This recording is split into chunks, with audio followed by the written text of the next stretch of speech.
Saludos mi gente, bienvenidos a otro episodio de Radio Independencia, un podcast de política, derecho y todo lo que se nos ocurra desde el independentismo boricua. En el programa de hoy conversamos sobre la historia de la institucionalización del racismo en los Estados Unidos. Suscríbete a Radio Independencia en tu podcatcher favorito y YouTube y síguenos en todas nuestras redes sociales para mantenerte al día sobre lo que pasa en Puerto Rico. Que lo disfruten.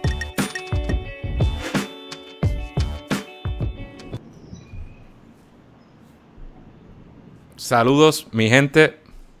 Déjame ver si esto está bien. Bienvenidos a otro episodio de Radio Independencia. Como siempre con ustedes, Andrés González Berlecía en esta cuarentena. Y esa persona que está ahí, ustedes saben quién es. No tengo que decir su nombre, ya puede saludar. Adriana Gutiérrez Colón, ¿cómo estás, gente? Y Andrés, ¿cómo estás? ¿Qué es la que hay? Bajo control. Adriana, llevamos esta semana, se cumplen 3 meses de encierro. Pero ya estamos como que parece que esto se va a acabar pronto, ¿verdad? ¿Verdad que sí? O sea, ya se supone que el 15 se acabó, it's over. Aparentemente, yo creo que hoy, pues la gente no sabe cuándo estamos grabando, esto se puede decir, estamos grabando, ¿qué es hoy? 11 de junio, tempranito en la mañana, y hoy en la tarde la gobernadora va a dar un mensaje sobre la nueva orden ejecutiva y sabremos qué es lo que va a pasar, que me imagino que va a ser un free for all, ¿verdad? Yo creo que sí, ¿verdad? O sea, podemos partir de la premisa de que esta pendeja se acabó, de que el 15... A mí me parece que esto se va a acabar. Yo he leído unos mensajes, no sé si es una comunicación oficial, pero están hablando de que se va a reabrir Caribbean Cinema. Leí ¿Tú escuchaste eso. algo de eso, verdad? Leí a gente vinculada al cine y todo diciendo, pero diablo, ustedes se están yendo a lo loco. Parece rápido, ¿no? Sí, bueno, y tomando en cuenta que siguen aumentando los casos y las muertes, es raro, ¿verdad? Esto no, yo no sé, yo no entiendo bien. Sí, o sea, la impresión que da es como que, pues, alzamos los brazos, ajá, tiramos la toalla, esto se jodió, esta es la nueva realidad. Cuide, sálvese a quien pueda. Y tienen que bregar con eso. Ay, chica, la computadora está floja. Está floja, pero nada, bregamos con eso. Sí, esa es la impresión que me da, que después del 15, nada, tendremos que ajustarnos. No me queda claro, ¿verdad? No me atrevo a especular si la gobernadora de alguna forma va a mantener ciertas horas del toque de queda. No sé qué piensas tú, pero ya son 3 meses. Entonces, ante la o sea, de nuevo, no hay duda de que el distanciamiento social tiene que haber mejorado lo que pudo haber sido un escenario más desastroso, pero estamos viendo un aumento en casos diarios más alto que al principio. Así que, francamente, no sé qué va a hacer la gobernadora, pero yo estimo que en las próximas semanas vamos a empezar a rescatar o a vivir una nueva normalidad, como se está diciendo por ahí, en cuanto a esto, y que la gente va a empezar a salir, los trabajos van a empezar a normalizarse. Así es. Mira, Andrés, y nosotros hablando de la cuarentena, ¿tú crees que la gente que está escuchando este programa sabe de lo que vamos a hablar hoy? Yo creo que debemos decirlo, debemos adelantarlo. No, bueno, ajá, zumba. Ajá. ¿No? Que en nosotros le hemos tocado livianamente en algún programa anterior la situación que está ocurriendo en Estados Unidos a raíz del asesinato contra George Floyd, ¿es verdad? Es su nombre, señora. George Floyd. ¿Cuánto fue? Como al 20 de mayo, una cosa ahí, por ahí más o menos. Hemos hablado ligeramente de lo que ha pasado, pero hoy queríamos hacer un programa sobre la historia de la institucionalización del racismo en Estados Unidos, pero en especial, ¿verdad? ¿Cómo se ha visto eso? A través de las decisiones del Tribunal Supremo de los Estados Unidos. Así que es un programa bastante ambicioso, vamos a hacer un resumen de algunas de las decisiones más racistas de la Corte Suprema de Estados Unidos y un poco, ¿verdad?, tratar de contextualizarlo en la historia de Estados Unidos y cómo hemos llegado hasta donde estamos hoy. Así mismo, entonces, antes de arrancar eso, le quiero dar las gracias a Manuel Vereno, que es nuestro más reciente patrocinador de aquí de Radio Independencia. Seguimos cogiendo patrocinadores en la cuarentena. Les recordamos a aquellas personas que, como Manuel, tengan interés en ayudarnos, que tienen varias opciones, todas en radioindependencia.net. Pueden convertirse en patrocinadores y dar una mensualidad a cambio de contenido adicional. La mensualidad que ustedes quieran, $1, $2, $3, $4, $5, $10, lo que quieran. también pueden entrar a la tiendita en radioindependencia.net y comprar mercancía como esta camisa súper nítida que yo tengo que dice Radio Independencia. O también pueden hacer una donación y todo eso pues nos ayuda a comprar chucherías, ¿verdad? Y adquirir equipo y hacer cosas. Sin esas aportaciones nosotros no hubiéramos podido mantener este programa durante la cuarentena, sin duda alguna. No hubiéramos tenido la facultad de hacer estos programas remotos, o por lo menos no de esta forma tan nítida como los hemos estado haciendo. Así que muchas gracias a todas las personas que han decidido patrocinarnos. Ahora, antes de entrar ahí, ¿quieres hablarle un poquito lo que haya estado pasando en Puerto Rico brevemente o vamos directo a lo que tenemos? Como tú digas, vamos directo, empezamos, hablamos de las noticias de lo que ha estado pasando. Bueno, aquí en Puerto Rico tiene un poco que ver, la discusión del racismo, yo creo que, ¿verdad? Y todo lo que ha pasado en Estados Unidos se ha reflejado o se ha empezado a hablar a nivel mundial, ¿verdad? Yo creo que es bien impresionante y el mundo entero tiene los ojos puestos en lo que está pasando allá. Y en Estados Unidos también hemos visto noticias, ¿viste la noticia de Canóvanas, de la vecina que tiene unas cartulinas con unos dibujos de un negro porque el vecino es negro? Lo vi, y una cosa bien terrible. A lo loco. Además, ¿qué más ha estado pasando? Alexandra Lúgaro, queremos hablar de Alexandra Lúgaro, los bochinches y las alegaciones y lo que se ha hablado, lo que ha pasado en los últimos días. Queremos meternos ahí, Andrés. Brevemente, ha estado pasando mucho. Yo creo que la discusión en torno al racismo en los Estados Unidos, que es básicamente lo que vamos a estar discutiendo hoy, pero a raíz de lo que ha sucedido en Estados Unidos, esa discusión en el mundo, yo creo que estamos tarde para esa discusión. Yo creo que es súper necesaria y eso ha abierto toda una discusión en Puerto Rico que rara vez se tiene. Y a tal punto que ¿verdad? Está la discusión de la gran pregunta que surge mucho en la prensa de si en Puerto Rico hay racismo. Es bien chistoso porque a mí en mi feed, en todas mis redes, en todos mis círculos, yo casi nunca veo o leo esa postura de que en Puerto Rico no hay racismo. Lo que me sale en cambio es la respuesta del corillo a esa propuesta que para nosotros obviamente es errada. Y para mí esto es es buena la discusión y es interesante porque además de que es fucking obvio que en Puerto Rico hay racismo, ¿no? Si no, tantos ejemplos que podríamos dar, ¿verdad? Pero como en los círculos y en las urbanizaciones de poder, o sea, el racismo y la cuestión de clase se mezclan de tal forma, ¿verdad? Que aunque no son la misma cosa, están vinculadas. Y tú lo ves desde aquí, desde que uno van haciendo las cosas, ¿verdad? Las palabras que oyen, cómo se repiten muchas actitudes discriminatorias, pero también cómo el poder, por ejemplo, en las escuelas cristianas del área metropolitana, tú ves una segregación de facto, donde, ¿verdad? Muchos de los círculos más poderosos en Puerto Rico, como en toda América Latina, pues muchas veces son de la gente blanca, ¿no? Que tienen acceso a ese poder. Y mil ejemplos más que podríamos dar. Pero más que eso también me ha gustado la discusión. Ha sido interesante porque también yo veo que a veces se utilizan muchos moldes o discursos adoptados de una realidad norteamericana por círculos de todo el espectro político, con los que yo tampoco estoy de acuerdo. O sea que creo que es un tema en el que podríamos hablar mucho, pero también creo que, ¿verdad?, amerita un tratamiento específico de manos expertas que quizá lo podemos tener en otro programa. Pero yo no estoy... ¿verdad? Yo creo que lo obvio es que en Puerto Rico obviamente hay racismo y hay que entenderlo de nuestro contexto dentro de, ¿verdad?, con nuestra idiosincrasia. Y al igual que el racismo en los Estados Unidos está marcado por una historia particular de los Estados Unidos, que obviamente hay unos vínculos comunes, pero en otros no. Y en el programa de hoy lo que queremos hacer es precisamente ver cómo esa ideología de supremacismo, ¿verdad?, blanco en los Estados Unidos ha sido parte desde la fundación de esa república hasta nuestros días y cómo se ha mezclado de tal forma con la ley que ha perpetuado estas ideas de superioridad racial. Entonces, si puedes brevemente, ¿qué fue lo que pasó con Alexandra Lúgaro para arrancar con lo otro? Bueno, pasaron dos cosas.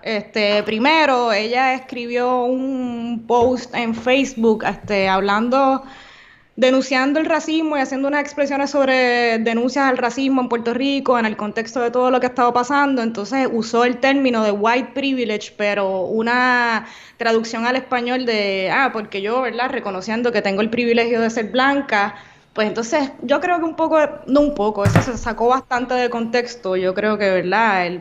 Me parece que es el problema también de traducir conceptos así, Seguro. literales del inglés, y entonces pues la gente lo puede sacar de contexto de una manera fácil y se entendió como que ella reconocía que ser blanca era un privilegio para ella, pero no, ella, ¿verdad? Se refiere al privilegio que te da la sociedad injustamente por el racismo institucionalizado precisamente, ¿verdad? ¿Verdad? Las personas de tez blanca no sufren unos prejuicios y un racismo que sufre gente solamente por ser negra. Yo creo que el reconocimiento de ese privilegio que injustamente otorga el Estado, ¿verdad? Las instituciones gubernamentales, pues hay que reconocer que uno ha tenido ese privilegio injusto, ¿verdad? No es que, estoy súper orgullosa, qué bueno que soy blanca, no me parece eso, pero la sacaron un poco bastante de contexto y esto es una guerra que tiene con la Comay y con Alexandra Lúgaro. Yo creo que todo se destapó así. Pero me parece igual que también es un buen momento para tener, como tú dices, estas discusiones y es necesario que se hable también. Eso fue lo primero, a tal punto que... Eso fue lo primero. Que gente que no remamos con, ¿verdad? O que no nos gusta Alexandra Lúgaro en términos políticos, para nada. Un poco tuvieron que hasta en parte defenderla o decir, mira, la crítica que le están haciendo, por favor, ella no quiso decir lo que ustedes están diciendo que quiso decir. Aunque, ¿verdad? Hay mucho que podemos hablar de qué significa ser blanco, pero... mira cómo se... Esto es bien complicado, sí, pero, eso mismo digo pero o sea, siempre, muchas veces bajo el prisma gringo de que... Porque, ¿verdad? Ciertamente, ni yo, ni nadie, ni Alexandra Lúgaro, para el gringo, somos claro, puertorriqueños y no hay Dios que... O sea, tú no eres el white Anglo-Saxon Protestant, ni eres blanco de esa... Tú no estás a ese nivel. Pero en el contexto puertorriqueño, Alexandra Lúgaro no es blanca, ¿sabes? Por el amor de Dios, o sea... Así que mira cómo se mezclan lo que yo creo que muchas veces son errores en el uso de los lenguajes, ¿verdad? Y aunque sí puede ser complicado, en realidad no tanto. Pero ella quiso montarse en el caballito del liberalismo, de yo reconozco mi propio privilegio dentro de la sociedad. Maybe backfired. Pero, cuando uno estaba montado en el caballito, bájenle dos, no sean ridículos que ella no quiso decir eso. De repente sale lo que sí son imputaciones más sustentadas, no solo de racismo, sino xenofobia, porque aquí, ¿verdad? Y voy a tratar de decir cosas obvias por aquello pues, por la discusión, por aquellos, no sé, chamaquitos, personas que puedan, ¿verdad?, estar aprovechando este programa, porque se mezclan el asunto de la xenofobia, el racismo, no son cosas idénticas, pero son cosas que están vinculadas entre sí, ¿no?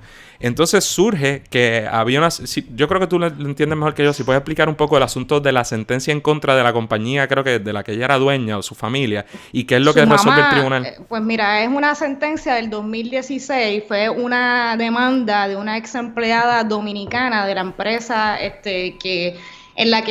para ese entonces Alexandra Lúgaro era la directora ejecutiva y los papás eran los dueños de la empresa. La demanda es hacia los padres y los demandados son los papás y la compañía, ¿no?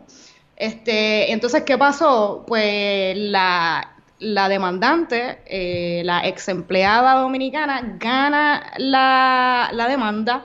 Es una demanda por discrimen y despido injustificado con la sentencia. Entonces, ¿verdad? Yo creo que la parte más controversial es que la sentencia tiene unas alegaciones, ¿verdad? Una sentencia final y firme del tribunal, unas alegaciones de que la hoy candidata a la gobernación, Alexandra Lúgaro, participó en su despido y entre las alegaciones en esa sentencia final y firme, la ex empleada dice que ella puso al tanto a Alexandra Lúgaro sobre lo que estaba pasando, que era la directora ejecutiva de la compañía para ese entonces, la puso al tanto de los discrímenes que estaba sufriendo, que era por ser dominicana, y parece que en las alegaciones dice que Alexandra Lúgaro dijo, pues, como que si no te gusta, pues mala tuya, te tienes que ir, y no hizo nada al respecto. Entonces, pues ese ha sido el escándalo, ¿no? Sobre esas alegaciones, la defensa de Alexandra Lúgaro, ella hizo un Facebook Live en el que, de verdad que yo no lo tuve la oportunidad de ver, vi los comentarios que se hicieron, parece que fue bastante extenso y que nada, dice, es gracioso porque habla y dice Alexandra Lugaro, se tiró la de, no, yo tengo amigos dominicanos como Rivera Chats, sí, cuando la clásica. dice algún comentario homofóbico, pero yo tengo amistades que son gay y eso no hay problema. Y ella dice que nada, que la sentencia fue en rebeldía, que ella no tuvo la oportunidad de impugnar esas alegaciones, igual el caso... Perdón, gente, sentencia en rebeldía significa que a mí me demandan y yo no comparecí, no fui y el tribunal... Oye, entonces, cuando una sentencia en rebeldía, pues tú partes de la premisa, ¿verdad? De que se dan por ciertas las alegaciones, lo que haya alegado la otra parte y eso se recoge en la sentencia. Si la sentencia se dictó en rebeldía fue porque te comiste la mierda. Puede ser por calzarte los brazos, en teoría puede ser por calzarte los brazos por 1000 razones y decirle, bueno, tienes razón, no la voy a discutir. O se te pasó o lo que sea, pero si bien es cierto que ella dice fue en rebeldía, tampoco eso exime de responsabilidad, porque mucho menos si es mi compañía, me están imputando ese tipo de cosas, así que usted cójalo como usted quiera. Así es, y entonces nada, la Comay le ha dado bien duro a esto, pero la gente, yo no sé, ya hay varias críticas, se le ha pedido al movimiento Victoria Ciudadana que asuma una postura, o haga unas expresiones oficiales como partido político, que no ha hecho, sino que se ha limitado, yo creo que a algunos de sus candidatos y candidatas a hacer algunas expresiones, unos en defensa de Alexandra Lúgaro, otros en denuncia a lo que está pasando y exigiendo que el movimiento, el partido tome acciones. Pero hasta el momento no ha habido ninguna comunicación oficial del movimiento Victoria Ciudadana y yo creo que eso es lo más que la gente ha resentido, ¿no? Que se han limitado los candidatos a muy tímidamente y con el paso del tiempo, porque ya esto lleva muchísimo tiempo corriendo y ahora es que vemos, ¿verdad?, algunas de las reacciones de algunos de los candidatos del movimiento Victoria Ciudadana. Así que yo creo que lo más que la gente quiere, ¿verdad?, es que el movimiento y el partido asuman una postura porque las alegaciones están ahí y son, pues, son preocupantes, tú sabes. Nadie quiere tener unas alegaciones en una sentencia final y firme que digan que fuiste parte de una discriminación por origen nacional contra una empleada de una compañía. Pues, nítido, mi computadora dando problemas. Sobre eso, lo que quiero añadir es lo siguiente. Varias cosas. Primero luego voy a hablar del desmoronamiento del movimiento Victoria Ciudadana. Pero sí quiero señalar la hipocresía de ciertos grupos. Y así, ¿verdad? Porque es así. Y grupos que, de nuevo, de la derecha no son. Que cuando salió lo de Néstor Duprey, bueno, olvídate. ¿Verdad? Que yo le doy total validez a lo que dijo su esposa. Pero olvídate, crucificado inmediatamente, nada que ver, olvídate, y ¿verdad? Y que cada vez que hay algún desliz de alguien que no es de esos grupos, al paradón de fusilamiento. No ha sido el caso con Alexandra Lúgaro. Es así. Yo no he escuchado a Ana Irma Rivera Lacén. De verdad que no la he escuchado. Ni a un montón de gente. Y yo lo que le pregunto es a las damas y caballeros y caballeres, o como usted quiera, que nos estén escuchando. Si hubiera sido un pipiolo la persona cuyas expresiones se hubieran recogido en esa sentencia, si hubiera sido Andrés González, ¿cuál sería la reacción de un montón de esta gente que hoy está haciendo buche? Es obvio cuál sería la reacción. Pero no ha sido el caso con Alexandra Lúgaro. Oye, y todavía peor es que igual he visto mucho también a través de las redes sociales que si uno asume una postura, una crítica, un reclamo a todo lo que está pasando, hace unas denuncias públicas, la reacción de algunas de los seguidores o de los miembros del movimiento Victoria Ciudadana es como que si cualquier crítica que hagas es porque eres cancelado, porque estás a favor del bipartidismo. ¿Y cómo se llama eso? Fotuteo. Se llama ser fotuto. Cualquiera diría que lo planeamos. Se llama ser fotuto. Entonces nada, ha habido mucho de eso, pero mira, nosotros aquí ni siquiera le tiramos mucho hate, ¿verdad? Pero todo el mundo sabe dónde estamos parados al movimiento Victoria Ciudadana, y cuando lo hemos analizado, y estamos en récord desde el día fucking 1. Busquen el programa, que mucho candela que nos tocó del melonismo cuando yo hice, pues, pero a mí como no me pagan para defenderlo, porque nadie me paga por este programa, yo les decía que parte de gran problema del movimiento era, primero, que no tenía, ¿verdad? Sencillamente es una amalgama de figuras políticas que no tienen en común ni el estatus, ni una ideología económica marcada, porque ellos, ante las críticas del estatus, pues ellos se pasan repitiendo y ya tienen ¿verdad? Un discurso de que no, nosotros creemos en la Asamblea Constitucional, pero tenemos una ideología de esto y lo otro. Pero es que, como hemos dicho aquí, no solo no tienen una postura en cuanto a estatus, ¿verdad? Sino que tampoco en términos ideológicos los componentes están en el mismo lugar, porque Rafael Bernabe, que era por ejemplo un tipo izquierda, ahora se subordina por los votos de una Alexandra Lúgaro que corrió como una candidata de derecha en cualquier liga, o a pesar de que se haya reformado o lo que sea. Entonces tú tienes gente que ya a mí me consta que es que no se soportaban y que se tiraron durísimo en una misma sombrilla, ¿verdad? Y gente que le tiraba, por ejemplo, Mariana Nogales, era bastante dura con Néstor Duprey, y de repente están bajo la misma... Pues ahora se está viendo el cantazo. Y entonces, en tan corto tiempo, por ejemplo, han querido apelar a la estadidad poniendo a la comisionada residente. Pues esa comisionada residente se puso a criticar a los manifestantes. Pero de nuevo, con ficha. Y ahí cuando se vieron identificados, la izquierda que hizo, empezó a tirar balas locas. Néstor Duprey, más allá de las imputaciones serias que se le hicieron de macharranería, de abusos, de ese tipo de cosas, además siempre ha sido un melón de libro, ¿verdad? Que no cuaja con otros componentes de eso, pues tuvo que salir del puesto. Ahora tienen el asunto de Alexandra Lúgaro, ¿verdad? Que está enfangando a mucha otra gente porque no están haciendo las críticas que de ordinario harían. Y a tal punto que gente como Mariana Nogales, ¿verdad? Está tuiteando, y lo digo de nuevo, Mariana es mi amiga, tuiteando cosas de que, ¿verdad? No sabe si hay que tirar los guantes o seguir para adelante. O sea que obviamente no hay una cohesión en esa colectividad, para bien o para mal. Yo ni siquiera estoy pasando juicios sobre su idea. Entonces, el resto, el pa' colmo, lo tratan de compaginar en un partido que, hablemos claro, está compuesto primordialmente por personas que han estado identificadas con el Partido Popular Democrático.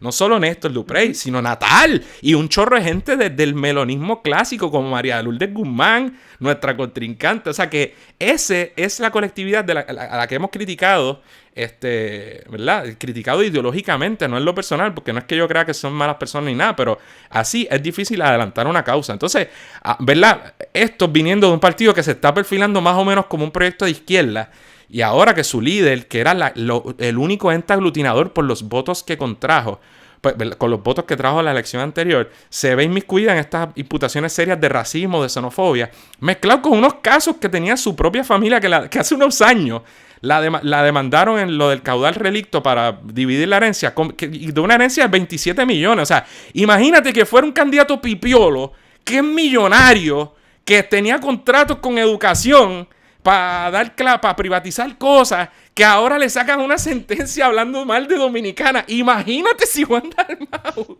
le pasara eso. Sí, hombre, sí. Y esa tenía que renunciar. A mí yo no me importa si esto me quita votos, si me molesta, si esto le molesta a alguien, pero creamos este foro para hablar ¿verdad? Lo que entendemos que es nuestro punto de vista. Y yo creo que bastante justos estamos haciendo. Así que cierro este capítulo diciendo que ahora hablándole a aquellas personas que de buena fe hayan estado viendo, ¿verdad? Esa colectividad como una opción política para noviembre y particularmente Alexandra Lúgaro. Mira, tienen un mejor candidato, lo han tenido siempre. Y repetimos lo obvio. Si usted es independentista, bendito sea Dios, la decisión es más que obvia. Y si usted no lo es, usted tiene un candidato serio ahí, inteligente, competente, capacitado, de izquierda, bona fide, sin roncar de Lenin. Así que los invitamos a que echen para acá. Sí, y esas críticas que hacemos y esas denuncias y esas exigencias que hacemos aquí al Movimiento Victoria Ciudadana son las mismas que le haríamos a cualquier otro instrumento o partido político, como se las hacemos al partido PNP cuando hay que hacerlo, como se las hacemos al Partido Popular Democrático o a cualquier otro partido que haya. Pues ¿verdad? El Movimiento Victoria Ciudadana no puede ser la excepción. Y, ¿verdad? Con las esperanzas que yo no sé que la gente ha visto, porque es una nueva cosa, como tú dices, se pintan como un movimiento progresista, pues no se espera menos que el partido igual, o el movimiento asuma posturas como una colectividad y no entre sus personalidades de forma individual. Yo creo que eso es lo que uno espera de movimientos políticos y pues no se debe exigir menos. Y es que si no lo hacemos nosotros, ¿quién carajo lo hace? Porque si no ¿entiendes? Sale el mismo ñeñeñe de la prensa popular y melonística, que es lo mismo que O sea, mira el trato, una de dos. O debíamos dar ese trato deferente y respetuoso y matizar a todo el mundo, incluyendo a Néstor Duprey, incluyendo a personas a las que se le imputa conducta sexista, incluyendo a las personas que se le imputa asesinatos, incluyendo a las personas que se le imputa corrupción, o tratamos a todo el mundo con la misma vara. Pero nada, bueno, pero hoy tenemos un programa que para mí es súper nítido porque, como decía Adriana, nosotros estamos tratando de aportar en este tema con las mejores herramientas que podamos proveerle, y esto es un tema que hemos estudiado y creo que podemos ofrecer algo que, ¿verdad?, que no todo el mundo podría ofrecer, que es un poco hablar de la historia de cómo los tribunales y las leyes en los Estados Unidos se han utilizado para perpetuar el racismo en esa nación. Adriana, tú me ves bien, porque Skype es como que se volvió loco, ¿verdad? Sí, yo no te veo, estás frisado. No, pero... no. Pero la gente lo verá bien. Yo creo que sí, porque se está... Diablo, mano, esto es así un revolú. Yo te escucho, pero te veo, te estás detenido, la imagen está detenida. Nada, zumba. Yo creo que se está grabando bien. ¿Tú me ves a mí? Sí. Bueno, pues, ¿verdad? El contexto es necesario, ya lo hemos dicho un poco, pero lo volvemos a repetir. Sabemos que Estados Unidos vive su momento de tensión racial más serio en medio siglo. La gota que colmó la copa fue el asesinato, como dijimos anteriormente, de George Floyd en Minnesota, en manos de un policía blanco que le puso la rodilla en el cuello hasta asesinarlo, ¿verdad? Por asfixiarlo. Pero, ¿verdad? Esto ha traído una ola de reacciones de tanto la comunidad negra, la comunidad estadounidense en general y en el mundo, pero también del gobierno de Trump y de las instituciones, sobre todo, ¿verdad?, de la fuerza de la policía como un mecanismo que perpetúa ese racismo que se vive. Y lo que pasó con George Floyd fue la gota que colmó la copa, porque lo hemos dicho anteriormente, no es un caso aislado, es un modus operandi de la policía en Estados Unidos, es algo que pasa muchísimo. Y, ¿verdad?, a raíz de lo que pasó con George Floyd, yo he podido ver en internet todas las intervenciones, algunos videos, ¿verdad?, de intervenciones de cosas que pasan así, intervenciones injustas por parte de la policía solamente a la gente por ser negra, y esto es una cosa histórica que lleva años, ¿no? Uh-huh. Y que nunca se ha detenido desde el inicio de la creación de los Estados Unidos como una nación. Entonces nosotros queremos hoy en este programa, como dices, hacer ese contexto o hablar un poco de no tan solo la policía ha sido un instrumento para perpetuar el racismo, el discrimen en los Estados Unidos, sino que también el Tribunal Supremo de los Estados Unidos lo ha hecho mediante un sinnúmero de sentencias y de casos racistas a lo largo de la historia. Entonces, gente, lo primero, mira, desempolvé esto, que era una carpeta que yo tenía. ¿Se ve? ¿No se ve? Es que te veo atrasado, Andrés. Pichea, ya la imagen yo la di por perdida. No, pero ahora sí la veo. Yo creo que se ve bien, se va a ver bien. Mira, pues, el punto de gente. Es una carpeta de una clase que yo cogí allá en Nueva York, en Columbia, sobre Equal Protection, y fue una gran clase. Entonces, mira, Estados Unidos declaró su independencia en 1776, ¿verdad? ¿Verdad? Empezó una de las primeras revoluciones modernas, poco antes de la Revolución Francesa, anclada en las ideas de la Ilustración que se venían discutiendo en Francia, en Europa. Y un poco ¿verdad?, se adelantó y fue un proyecto, por supuesto, eran colonias de Inglaterra, de uno de los imperios, en ese entonces el imperio principal, pero con toda probabilidad, que se expandió por África, Asia, por todos lados, en América, ¿verdad? Y comienza ese proceso revolucionario y ellos declaran su independencia en 1776. En ese sentido es ¿verdad?, ciertamente es un gran logro. Y durante los primeros 10 años de esa república operó lo que eran los artículos de confederación. Recuerden que los estados eran más que un solo país o una nación, ¿verdad? Se concebía como esa colectividad de estados. ¿Verdad? Y por los primeros 10 años operó algo que eran los artículos de confederación. En 1787 se crea la Constitución de los Estados Unidos, un documento moderno revolucionario, la primera constitución moderna, ¿verdad? Y que comienza todo este proceso, y un documento que se ha utilizado ciertamente como ejemplo a lo largo de los pasados 200, casi 50 años. Ahora bien, ese documento revolucionario obviamente estaba inmiscuido dentro de una realidad social, y esta revolución de la que le acabo de hablar, si bien incluso hay gente que en términos quizás hasta puramente marxistas te podrían decir, bueno, eso es una bobería, no es una revolución real porque los mismos grupos de poder se mantuvieron el control y no cambió la estructura social, sino que cambiaron unos por otros, ¿verdad? Todo eso, cosa que yo no estoy de acuerdo del todo, pero estoy de acuerdo en parte. Y se dio dentro de un contexto que ha marcado siempre esa nación y Estados Unidos desde entonces, que es una ideología dominante de la supremacía blanca, ¿no? Así que donde se hablaba de que we the people, ¿verdad? Creemos en estas libertades y que tenemos un derecho inalienable a tomar las decisiones por nosotros y todo este lenguaje bien bonito, en realidad se está refiriendo a we the people, hombres blancos con propiedad mayormente. Así que, ¿verdad? En ese contexto, pues un poco lo primero que hay que resaltar en términos bien obvios es que la esclavitud estaba todavía vigente en los Estados Unidos. ¿Quieres seguir por ahí? Que esa constitución, ¿verdad? Que no prohibía la esclavitud, pero tampoco la protegía o la elevaba a rango, ¿verdad? A rango constitucional. ¿Qué más? Bueno, también vemos en el siglo XIX la expansión, como tú decías, al oeste, el destino manifiesto, las doctrinas Monroe, América para los americanos y esta cosa de que por la autoridad divina tenían el derecho de expandirse y adquirir territorio. Y también, yo creo que también hay un problema. Hay que entender que la esclavitud formaba parte bien importante de la economía de Estados Unidos, ¿no? Sobre todo en los estados del sur de los Estados Unidos, la agricultura, la industria del algodón también era parte fundamental de la economía de Estados Unidos para aquel entonces. Andrés, espérate, que se me trancó la computadora. Está bien, está bajo control, porque dale break, porque yo te estoy oyendo bien y... Ajá, pues mira, pues para seguir lo que tú estabas diciendo, la doctrina Monroe, ¿verdad? Que un poco se puede malinterpretar porque funciona como una idea, un mensaje, ¿verdad?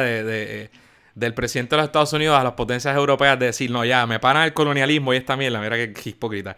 Me paran esto, que no quiero más intervención europea directa sobre las Américas, ¿verdad? Pero en realidad era como que América, este va a ser mi patio, así que yo ahora voy a... ustedes se salen, pero yo no me voy a salir necesariamente. Y un poco esa es la doctrina Monroe, que imperó durante el siglo XIX, y la doctrina del destino manifiesto, que es la que describe, que es esa de que, ¿verdad? De esta mierda divina, de que el pueblo norteamericano estaba destinado por orden divino a gobernar, y en ese sentido ellos se fueron expandiendo de lo que en un principio eran las 13 colonias en el este, ya fuera por compra o por conquista mayormente, fueron ¿verdad? Ocupando espacio al oeste, hacia el oeste. Go west, young men, era la frase famosa. Y obviamente acabando con los grupos indígenas de allí, quedándose con más de la mitad del territorio de México, haciendo un sinnúmero de cosas. Entonces, pero nos adelantamos un poco porque cómo se manifiesta esta mentalidad en la Constitución cuando se adopta en 1787. Como tú dijiste, mano, es súper interesante porque si bien en ese sentido es súper racista, hay que reconocer, yo estudié en esa clase, que si tú lees la Constitución, con esa partida de racistas que había ahí por la ideología dominante en el mundo, más allá de, ¿verdad? Porque es que un poco es fácil decir qué racistas eran, pero hay que entender que el mundo entero era racista, aunque siempre hubo gente buena, ¿entiendes? Era casi como decir, pues, qué sé yo como pizza, ¿no? ¿Verdad? No quiero, no me malinterpreten, pero lo que quiero decir es que es una mentalidad que es parte de ello. Y entonces, aún así, es curioso que en esa Constitución pudo haber dicho el derecho, qué sé yo, a la esclavitud, a tener esclavos no será menoscabado, pero no lo dice. Es casi como si esta partida de racistas buscones, incluso en ese debate, porque había debate al respecto, ¿verdad? Hubieran dicho, mira, lo vamos a permitir, pero el lenguaje que se utiliza es ambiguo y se deja abierta interpretación, porque incluso se podría argumentar que podría estar prohibido, pero hay otras disposiciones de la Constitución que dicen, por ejemplo, que no se le puede menoscabar el derecho, ¿verdad? a su propiedad cuando se está refiriendo a los esclavos, pero no dice la palabra esclavo. cuando un esclavo se va de un estado esclavista a uno en que no lo sea, pues tú sabes, no, ese esclavo no está libre. Hay un sinnúmero de cosas donde más o menos se recoge, pero fíjate qué curioso, porque pudieron haber dicho esclavo, pudieron haber dicho, ¿verdad?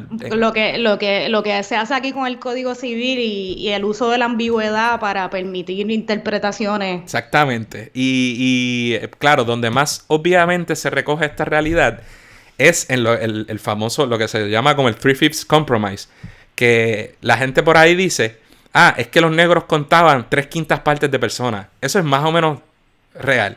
La Constitución lo que dice es que para efecto, aquí hicimos un programa sobre cómo se vota en los Estados Unidos, hablamos del colegio electoral, ¿verdad?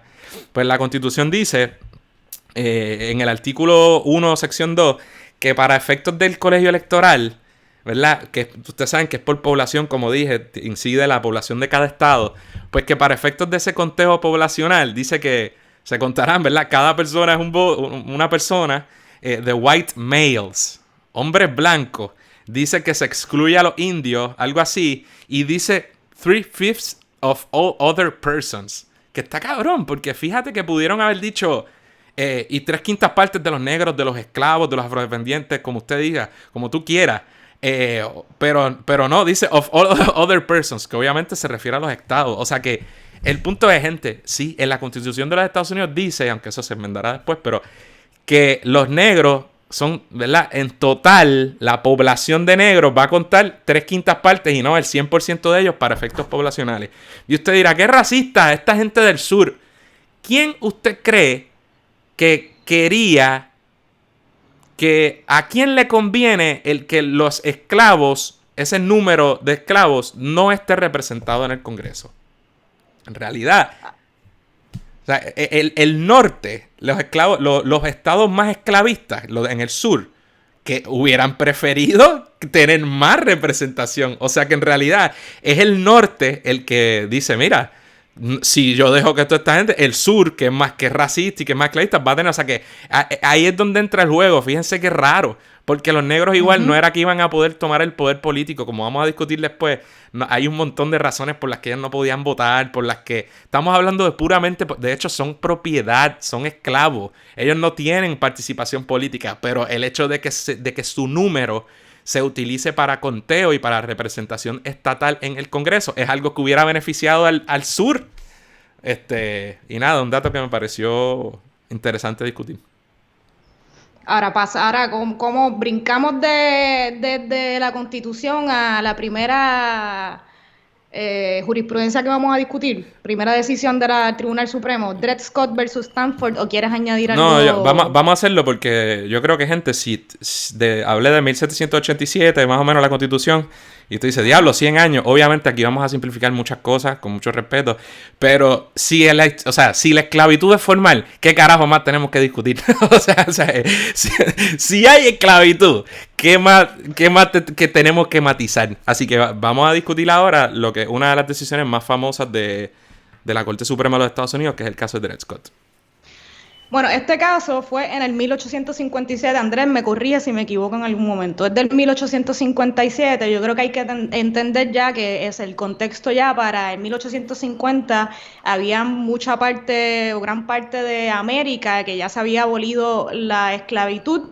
Incluso en algunos estados de los Estados Unidos se había ilegalizado la esclavitud, no así en otros. Obviamente siempre identificando ¿verdad? Esa defensa a la esclavitud de los estados sureños versus los del norte, como ¿verdad? Hablado un poco antes. Dred Scott, voy a hablar un poco de los hechos, para que entiendan, resumido. Era un esclavo que le pertenecía a un blanco que era cirujano, miembro del ejército. Entonces los hechos son que mientras, ¿verdad?, él era dueño de este esclavo, Dred Scott viajó a través de diferentes territorios y estados de los Estados Unidos, y Dred Scott junto a su esposa, porque se casó y tuvo hijos, vivieron algún tiempo, perdonen si escuchan una alarma. Sí, la escuchamos, pero piché. Parte de... Pues estuvo viviendo parte de su vida o de algunos años junto a su familia y su esposa en algunos territorios o estados en los que la esclavitud, ¿verdad?, era ilegal. O sea que vivía en libertad en esos esclavos, en esos estados, ¿verdad? Mientras viajaba, porque su dueño viajaba con ellos, ¿no? Entonces, el dueño blanco se muere, su viuda hereda a los esclavos, entonces él trata de comprar su libertad, ella lo niega, ¿no? Y entonces él demanda. ¿Qué es lo que determina el tribunal? Es una decisión súper racista, yo creo que es una de las decisiones más terribles en la historia, ¿verdad? Del racismo institucionalizado por la Corte Suprema, porque ¿qué hace? Valida la esclavitud, ¿no? Que el juez reserva. ¿Cuál era el juez, Andrés? Bueno, sí, es uno. O sea, el tipo, obviamente, ahora en la historia de Estados Unidos es marcado como uno de los tipos más puercos. Y su nombre se escribe como Tony, pero por alguna razón rara se pronuncia Tony. Y él es, pues, él es el Chief Justice o el Justice Tony, que ahora, pues, la historia no le ha ido bien. ¿Qué resuelve? Mano, el caso está cabrón porque el caso se resume usualmente en las escuelas de derecho. Esto ni siquiera en la escuela de derecho ni lo estudiamos. Se menciona, se sabe cuál es el caso. Pero como todas las escuelas de derecho es tan rápido, este caso se conoce como así, el caso ese que validó la esclavitud. Pero es que hizo mucho más que eso. Como tú bien dices, el caso... Esto es una de las cosas más chulas que yo pude hacer allá en Columbia cuando cogí esa clase, porque era una clase de Equal Protection que dio un abogado que era parte del NAACP, pero de la segunda ola, no con Thurgood Marshall y esa ola de, ¿verdad? del Civil Rights que litigó mucho en los tribunales y alcanzó muchos derechos, sino de la segunda, que fue la que cogió todos los cantazos, es un tipo más joven, buen profe, y la clase era de Equal Protection, estuvimos días y días leyendo Dred Scott, y leerlo es una cosa súper interesante, porque decir que este es el caso que valida la esclavitud solamente... no le hace historia. Aquí el tribunal, lo único que tenía que decirle, en palabras súper sencillas, eran muchas controversias, pero era, ¿verdad? Si al él irse a un lugar donde estaba, ¿verdad? Se había abolido la esclavitud, pues que entonces él dejaba de ser esclavo. Eso fue de la forma más sencilla. El tribunal no solo se lo clava de todas las maneras imaginables, sino que el tribunal resuelve una cosa cabrona. No solo que él era esclavo, y no solo, sino que él y los negros, los esclavos, los descendientes de africanos, ¿ok? Puede ser un esclavo, puede ser un negro libre. Libre. Ajá. Ellos no son, o no eran, ni podrían ser nunca ciudadanos de los Estados Unidos. ¿Por qué? Porque los requisitos había... No me voy a complicar demasiado porque es que luego, ya hemos hablado aquí de la 14ª enmienda, es luego ¿verdad? Ya veremos por qué eso cambia, pero hay una diferencia entre ser ciudadanos de los Estados Unidos y ciudadanos de los estados de los Estados Unidos. Hoy día se ha mezclado la cosa por lo que vamos a discutir, pero ¿verdad? Son dos cosas distintas. Y lo que está diciendo el tribunal, mira, cuando se creó la república, lo crearon estos hombres blancos y cuando usan la palabra people y la carta de derecho, no aplica a negro. O sea que la opinión está cabrona porque... Sí, cuando cuando habla la Carta de Derechos de Ciudadanos y de las personas, imposible que quienes escribieron los Founding Fathers se refirieran a los esclavos y a los negros. No aplica a esas personas. Así que esas personas no son personas ni ciudadanos ante la ley, aun si fuesen libres. O sea que más que la esclavitud es... Sí. La legalización del racismo. Esto full. ¿Sabes? Pero lo más cabrón es que, y claro, para que ustedes vean, no vamos a entrar en el originalismo. Este programa no va a ser demasiado técnico, la gente lo va a quitar. Pero esas filosofías adjudicativas que se utilizan hoy día, fíjate cómo es muy parecido, porque tú dices, era descabellado pensar que la partida de racistas que crearon la Constitución no estaban pensando en los negros cuando lo hicieron. Bueno, descabellado no es. ¿Sabes? Descabellado no es. La cosa es que hay otra. Y ahora, dentro de esa misma opinión, también no es que ellos dicen, bueno, esto no es culpa mía, esto lo hicieron los fundadores y yo. No, hay toda una validación de la superioridad racial. Es un asco, pero es un asco importante de leer. Que la gente ahora, hay una gente ahora que está loca borrando los textos y cambiando todo si usa las palabras ofensivas. Por Dios, eso no le hace honor a la historia asquerosa, ni uno puede aprender si invisibiliza todo lo que aconteció antes.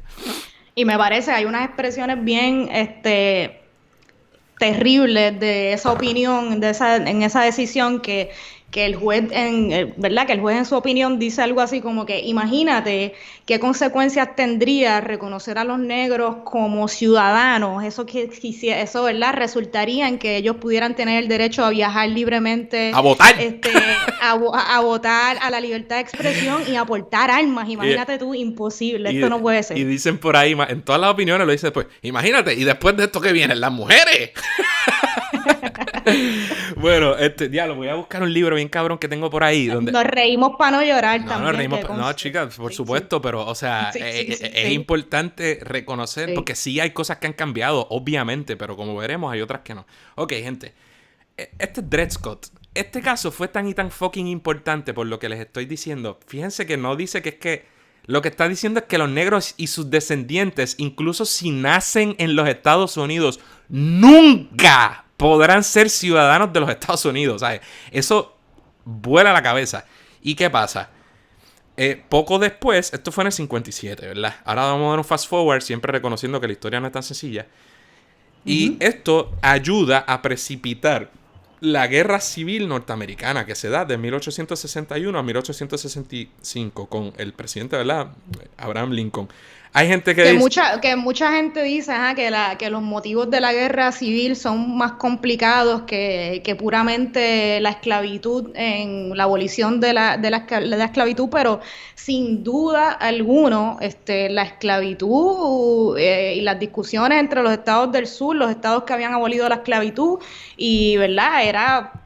Fue principal en que estallara la guerra civil de 1861 a 1865, estamos hablando. ¿Y por qué? Porque mira, yo leí un poco, ¿verdad? A mí no es difícil hablar de unos temas que uno no domina sobre ¿verdad? Bien cabrón, pero es verdad lo que tú dices, y ciertamente había otros factores que incidían sobre eso, a tal punto que... También la lucha también del poder del Congreso versus el poder de los estados siempre estuvo ahí también, pero basada también, ¿verdad?, en los controles o en las enmiendas que hacía el Congreso para prohibir o limitar la esclavitud, y entonces vino esta guerra también entre los territorios, los estados versus el poder del Congreso para tomar estas decisiones. Y fíjense que hay expresiones de Lincoln, ¿verdad? Donde él decía que si él hubiera podido acabar la guerra civil sin abolir la esclavitud, lo hubiera hecho. Por supuesto que... o sea, y por supuesto que no es que los otros sean progresistas y que creyeran... Algunos sí, hay que reconocer que siempre ha habido gente decente, pero otros, por supuesto, estaban muy lejos de eso. No se trata, yo no estoy diciendo que exclusivamente era sobre ¿verdad? El racismo. Si usted ve la película esta de Steven Spielberg, que es buena, Lincoln, se toca bastante bien eso, purifican, demuestran que este tipo no era el Honest Abe, que Abraham Lincoln, el hustle político que hizo para que se adoptara la 13ª enmienda y un montón de cosas. Y en la película te hacen pensar que él aguantó la guerra. Te dice, hay mucha gente que, ¿verdad? Blancos que decían, cabrón, acaba la guerra y bregamos con la esclavitud después. Y que supuestamente él quiso aguantar el asunto. No sé. Ahora, a mí me parece un poco injusto, y de lo que he podido leer y estudiar en esta clase y demás, eso de decir que también que la esclavitud no tuvo nada que ver, bueno, me parece que primero no se ajusta al récord que he podido leer, y segundo, lo que vamos a discutir aquí ahora, la adopción de las 13ª, 14ª y 15ª enmiendas, luego de inmediatamente acabada la guerra civil y todo lo que pasó después, me hacen pensar que por el amor de Dios, no, ¿verdad? No es correcto, porque hubo unos cambios gigantescos, al menos en términos formales, en cuanto a ¿verdad? Lo que era el Estado de Derecho en los Estados Unidos a raíz de la guerra civil. Así que, ¿verdad? Un poco había de todo eso. Si quieres hablar un poco de la 13ª y 14ª enmienda que resultan ¿verdad? Que son parte de los resultados de la guerra civil y que abole la esclavitud, y nosotros pensaríamos que la cosa termina ahí, pero no. Okay. Y ya vamos a explicar después por qué. Pues como estamos discutiendo, ¿verdad? Guerra civil, bien complicado, había intereses económicos, pero además de eso, Dred Scott, lo más cabrón es que termina la guerra, primero, el famoso Abraham Lincoln, que se dice que abolió la esclavitud. Y lo mataron, por supuesto, después. Pues Lincoln, él firma el famoso Emancipation Proclamation. Y hace el Gettysburg Address, toda esa mierda. Y él dice, lo que él hace en realidad es una movida militar. Y le dicen, bueno, aquellos negros del sur que se vayan al norte y que se liberen, pues van a ser libres.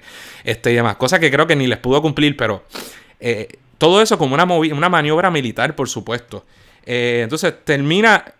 La guerra civil no se acabó, igual que la Segunda Guerra Mundial contra los nazis, no se acabó porque la humanidad llegó a un desenlace lógico de la bondad y toda esa mierda. Se ganó militarmente. O sea, y el norte tuvo que ocupar y ocupó los estados del sur. Por eso es que el sur reciente, es un partido racista. Yo tumbaría todas las estatuas.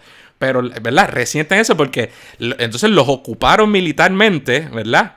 Porque recuerden, gente, estamos hablando de que una cosa bien loca, pero hubo más o menos una división geográfica, nunca perfecta, porque no es que el norte era, o sea, no era racista y el sur sí, pero una cosa muy curiosa de que, ¿verdad? Más o menos era el sur contra el norte. Entonces ya ellos habían dicho poco a poco, a medida que iban estableciendo territorios, cuando ocupaban el oeste, que esos territorios no iba a haber esclavitud, así que hubo otros compromisos y unos entendidos, ¿verdad? De manera que el sur se sentía medio acorralado, y todo eso, hasta que pierden ¿verdad? Porque ellos no eran parte de la Unión, crearon el Confederacy, por eso usted todavía escucha hablar del Confederate Flag, y crearon la Confederación versus la Unión, y la Unión ganó y ocupó militarmente a todos esos estados y les quitó representación en el Congreso, o sea, hizo un montón de cosas cuya legalidad después... por eso la historia siempre se va por encima y la política que la ley. Y después hay unas maniobras medio nebulosas porque el sur está ocupado militarmente.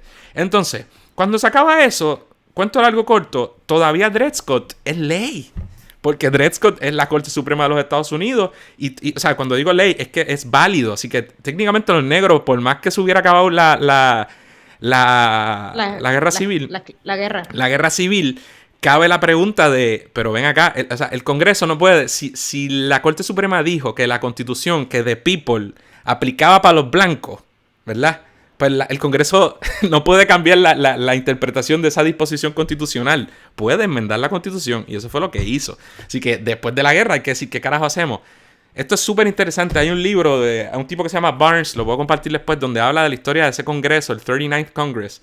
Y los debates que hay ahí es increíble, ¿verdad? Y entonces se adopta la 13ª enmienda, la 13, que es donde dice, básicamente, no sé si tienes el lenguaje ahí, pero donde se dice que no habrá esclavitud. Básicamente esa es la que hay documentales en Netflix, además de esta película, 13th, donde se abole oficialmente la esclavitud, pero eso no es suficiente porque hay que bregar con Dred Scott. Entonces se adopta la 14ª enmienda, que es una enmienda súper importante porque se adopta ¿verdad? La cláusula de debido proceso de ley, que luego se va, por ahí es que se van a aplicar los derechos, todos esos derechos que yo les he hablado anteriormente en otros programas, de la incorporación y toda esa vaina, es precisamente del Congreso de la guerra civil. O sea, lo que siempre evalúan es que hizo ese Congreso cuando adoptó, a raíz de toda esta guerra civil y todo esto, esas disposiciones. Entonces ahí es donde se crea algo, ¿verdad? La cláusula del Equal Protection, la cláusula de debido proceso de ley que, ¿verdad?, aplicaron a los estados, que dice que los estados no pueden violar el debido proceso de ley. Y se crea también algo súper importante que al día de hoy Trump está tratando de cambiar, que esto no opera en todos los países, que es el birthright citizenship. Que por eso es que persona que nazca en Estados Unidos es persona americana. Esto dice, obvio. No es tan obvio porque en otros países no es así. Y por eso esa es la discusión que se está teniendo en República Dominicana con los haitianos. Eso es lo que Trump quisiera cambiar. Y es una lucha que costó sangre y un siglo en Estados Unidos. Ese derecho a birthright citizenship. Aquí me podrán cuestionar, pero la ciudadanía de los puertorriqueños no es un birthright citizenship de la 14ª enmienda. Es por ley. Por eso es que cuidado si te la quitan, aunque pueda haber hay otras protecciones que entran en juego. Pero el punto es que nosotros, como Puerto Rico, no es parte, supuestamente, de los Estados Unidos, pues, ¿verdad? El birthright citizenship que se trae ahí para bregar con los negros, pues, ¿verdad? No necesariamente nos aplica. Bien complicado todo. Y está la cláusula de debido proceso de ley que se incorpora ahí, y de igual protección de la ley. Y entonces falta una, que es la 15ª enmienda, que le da el derecho al voto a los African American Men. Y las amigas feministas, con toda razón, decían, me cago en la madre esta gente que pone ahí en la 15ª enmienda African American Men y no dice mujeres. Y así es, habría que esperar un poquito más para que se reconociera el derecho al voto de las mujeres. ¿Qué te parece eso? Increíble, sí, vamos a acabar con el discrimen, con el racismo, no, pero las mujeres no. Pues nítido. Terrible. Entonces, pues dale, sigue por ahí un poco para seguir con lo que pasó después. Bueno, pues entonces, se acaba la guerra civil. Como dice Andrés, se crean todas estas enmiendas a la Constitución de los Estados Unidos y entonces viene algo que se conoce como la era de la reconstrucción, que es, ¿verdad? Luego que se acaba la guerra civil, la esclavitud y cómo la unión, ¿verdad? de los estados exconfederados. Pero entonces como las enmiendas y lo que acaba de discutir Andrés, evidentemente no acaban con el racismo institucionalizado a través de la Corte Suprema de los Estados Unidos, y para eso tenemos algunos otros casos como ejemplo, como dice Andrés siempre, haciendo la salvedad de que solamente tocamos algunos y que nos faltan muchos más, ¿no? Uno de ellos es Pace versus Alabama. Esto fue en 1883. Y es sobre el matrimonio interracial. La ley prohibía el matrimonio o las relaciones entre personas de diferentes razas o color, como lo llamamos, entre negros y blancos, ¿no? Y esto es una pareja de un negro con una blanca que conviven, o me parece que en los hechos ni conviven, sino que tenían una relación y se veía. Sí, pichea los hechos, que se jodan los hechos. La ley prohibía el matrimonio interracial o las relaciones con hasta de 2 a 7 años de prisión o hard labor. Sí, porque no es que lo prohíba, no es que lo prohíbe, es que vas para la cárcel. Te penaliza, vas para la cárcel, vas preso. Entonces, ¿verdad? El demandante argumentaba que esa ley, esa reglamentación violaba la igual protección de las leyes. ¿Y qué resuelve el Tribunal Supremo? Dice que no viola la igual protección de las leyes porque esto, ¿verdad?, penalizaba de igual forma en un matrimonio o una relación interracial al blanco como a la persona negra. Uh-huh. Y un poco, ¿verdad? Eso va sentando las bases para algo que vamos a discutir pronto. Así que ya, ¿verdad?, aprobadas estas enmiendas después de una guerra, después de todo ese debate, se revierte Dred Scott porque se enmienda la Constitución, empieza inmediatamente a culipandear. Y les tengo que dejar claro que este es el mismo tribunal que empieza poco antes, pero casi el mismo tribunal, la misma gente que va a empezar a desarrollar los casos insulares luego, así que tengan eso por ahí. De los que no vamos a hablar porque lo atenderemos en un programa en su momento, pero los casos insulares son tan racistas como todo lo que hemos estado discutiendo hoy. Y lo digo sin ningún problema, o sea, eso es un hecho, solamente lea los casos insulares. Entonces, poco después de ese caso, ¿verdad?, se estaba discutiendo para darle carne a estas disposiciones constitucionales la primera ley de derechos civiles. Usted recordará el Civil Rights Act, pero a lo mejor piensa en Martin Luther King en 1960 y pico, ¿verdad? Pero desde 1860 y pico, 80 y pico, por ahí. 80 bueno, son los casos, pero desde 875, creo. Exacto. Se crea esta ley. Y la ley buscaba prohibir el discrimen en lugares de acomodo público. Places of public accommodation. Es una frase muy importante en la historia jurisprudencial de los Estados Unidos. ¿Y qué hizo la Corte? Básicamente dice, mira, no, es que la adopción de esas enmiendas, ¿verdad?, posguerra civil, en realidad, ¿verdad?, no tuvieron el efecto de prohibir el discrimen entre particulares, sino en cuanto al gobierno. El discrimen por parte del Estado, del gobierno, y esto fueron unas opiniones y unas decisiones que se dan en algo que se conoce como los Civil Rights Cases de 1883, que son alrededor de 5 casos de personas negras que demandaban porque no las dejaban utilizar, ¿cómo es que se llama en inglés? Places of what? Public accommodation. Public accommodations, como los teatros, como los medios de transporte público, las guaguas públicas, ferrocarriles, y demás, ¿verdad? Pues no los dejaban usar o disfrutar de esas facilidades, ¿no? Y entonces... Y así. Ajá. Sí, y... Entonces... ¿qué iba a decir? Nada, pues esa opinión, ¿verdad? Ya me acordé. Que en ese se llaman los Civil Rights Cases porque en ese tiempo el tribunal estaba loco, hacía mucho eso. Había par de casos, los consolidaba, los decidía y les ponía un nombre grande. De nuevo, The Civil Rights Cases, hay otro que es The Slaughterhouse Cases y ¿cuál es?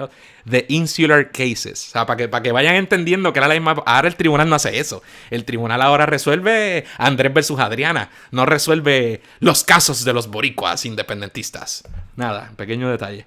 Entonces, esa gran opinión está cabrón porque la decimocuarta enmienda sí opera, ¿verdad? La que prohíbe, perdón, la decimotercera, la que prohíbe la esclavitud, sí opera, ¿verdad? A todo el mundo, a particulares.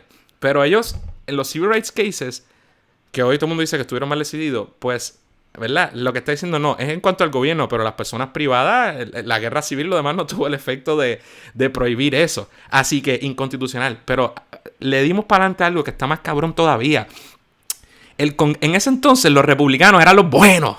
Y vean la película de Lincoln, los Radical Republicans. Luego en el siglo XX es que las cosas se van a lo loco. Pero eso, los republicanos eran los que le metían bien duro a la lucha contra la abolición. Y había gente bien decente. Y entonces, ¿verdad? Ellos, los demócratas, eran los que se están oponiendo a absolutamente todo esto. Y las discusiones congresionales son súper interesantes. Y tú ves ahí el racismo de una forma brutal.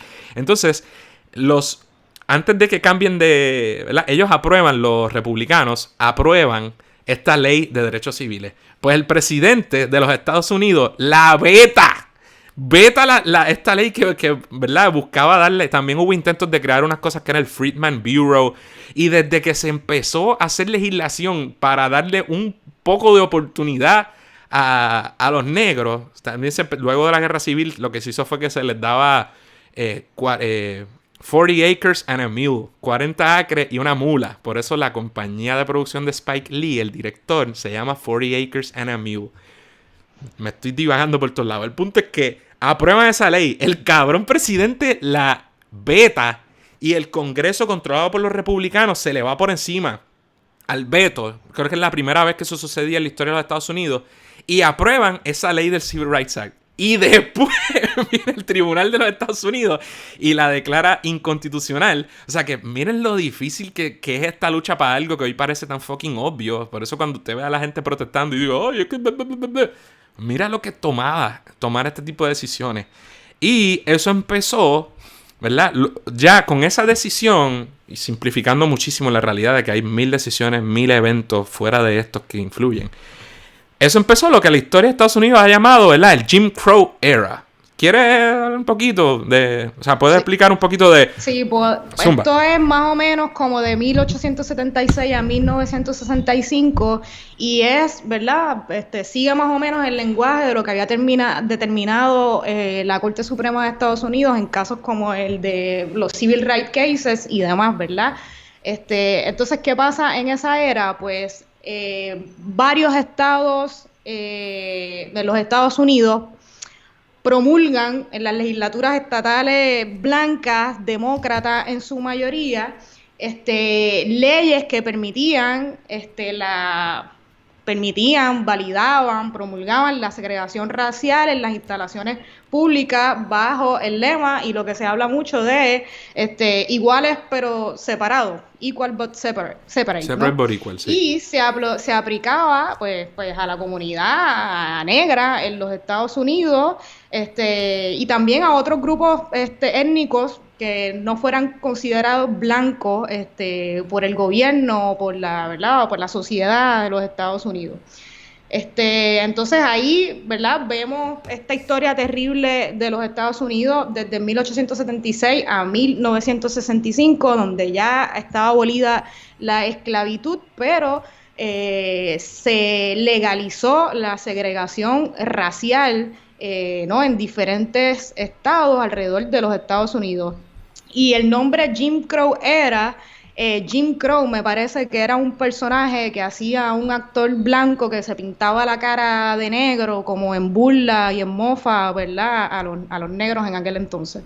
Sí, porque por supuesto los negros no podían actuar, no podían hacer nada. Y es súper interesante porque Jim Crow no existió. O sea, la gente, el Jim Crow era, y tú pensarías que era un congresista o algo. No. Ajá. Yo tuve muchas dudas sobre eso al principio. Está bien cabrón. Después podemos compartir un video bien bueno que encontré sobre eso y de cómo el mismo nombre Jim Crow es una referencia racista, desde el uso de crow para referirse a negros, ajá, como todo, ¿verdad? O sea, esta es la era en que como ¿verdad? El racismo en teoría, pues la esclavitud estaba abolida y todo lo demás, pero empiezan a surgir el Ku Klux Klan, empiezan a surgir todo, ¿verdad? Estos grupos abiertos y clandestinos para, ¿verdad? Que fomentaban la superioridad de la raza blanca y por supuesto además de la blancura, es el White Anglo-Saxon Protestant, ¿verdad? Surge todo eso. Hay mucho anticatolicismo también. Hay de todo, en contra de todo lo que no sea esa mentalidad. Entonces, empiezan a seguir estos black coats que tú acabas de describir, como se le llamaban a todas esas leyes que tú describiste. O sea que la primera mitad del siglo XX fue una nueva etapa de racismo, ¿verdad? Distinto, pero igual en los Estados Unidos a raíz de todo lo que había sucedido. Entonces, así es que llegamos a otro de los casos más famosos en la historia de la Corte Suprema de los Estados Unidos, que es Plessy vs. Ferguson, que es de 1896, que mucha gente aquí dice que los casos, estos sí que eran los mismos jueces de los casos insulares, los mismos, y que mucha gente dice que los casos insulares como Plessy vs. Ferguson, a mí siempre me ha parecido que es más Dred Scott, pero, y que es la que dice, Plessy no era un caso de educación. Uno lo confunde con educación por algo que va a pasar posteriormente, pero era un caso de segregación racial. Como tú dijiste, los negros por un lado y los blancos por otro. Y el tribunal, ¿verdad?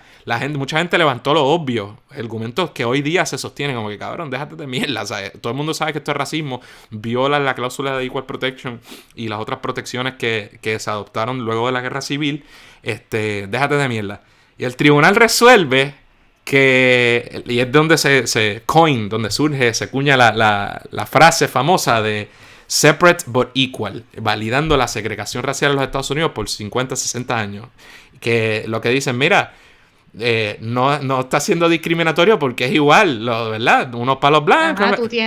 No quiere decir que no puedas usar el tren, quiere decir que te vas a sentar en una parte y los blancos en otro. Lo que pasa es que en la realidad, usualmente las facilidades, en la mayor parte de los casos, de los negros y las negras, pues eran obviamente inferiores a las facilidades, ¿verdad?, que tenían las personas blancas. La educación, todo, la guagua te vas para atrás. Y hay fotos, hay muchas fotos bien increíbles de eso, y tú ves, o sea, por ejemplo, fuentes de tomar agua, y tú ves una fuente súper linda y moderna para los blancos y una justo al lado bien deteriorada pues para los negros, y eso se veía, y eso por dar un ejemplo, ¿verdad?, tonto. Sin hablar de la educación. Y cuando tú lees las opiniones y te justifican cómo que es mejor para cada raza, porque imagínate, y el perjuicio que van a tener los niños y niñas cuando estén en la escuela y entonces se hagan objeto de bullying. O sea, y fíjate que puede haber incluso de los grupos minoritarios marginados que, ¿verdad?, que adopten este tipo de mentalidad. Esa es la vida y es la realidad. Como si en Puerto Rico no hubiera asimilistas y anexionistas y gente colonizada hasta el New.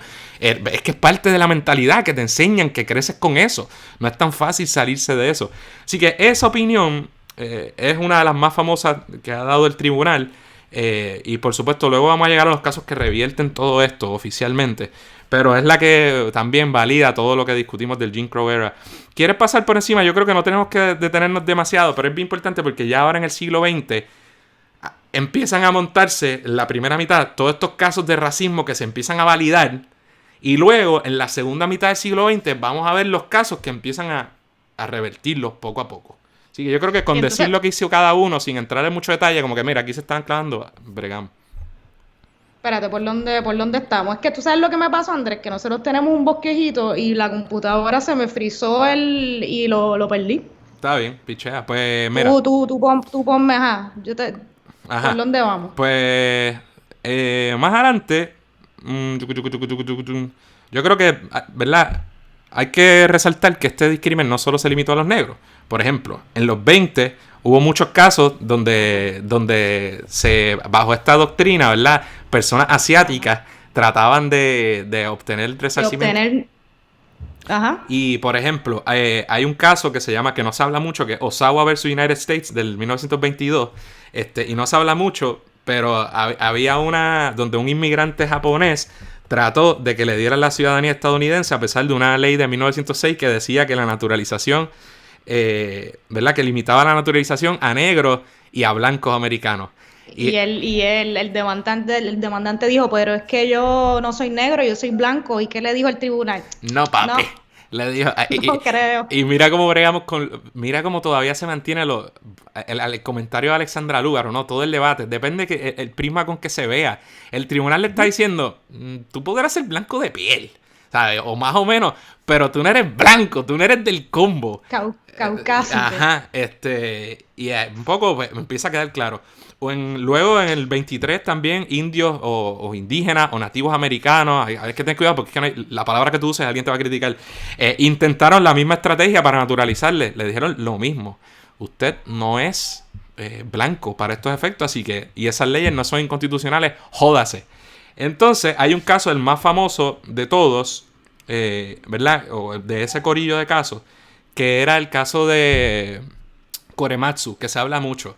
¿Por qué es famoso? Por varias razones. Korematsu era un japonés que cuestionó una orden ejecutiva ¿de quién? De Franklin Delano Roosevelt. O sea, el del New Deal, casi el socialista, de los buenos, el que en los 40 aquí le dio de todo a Puerto Rico y montó a los populares. O sea, ese tipo.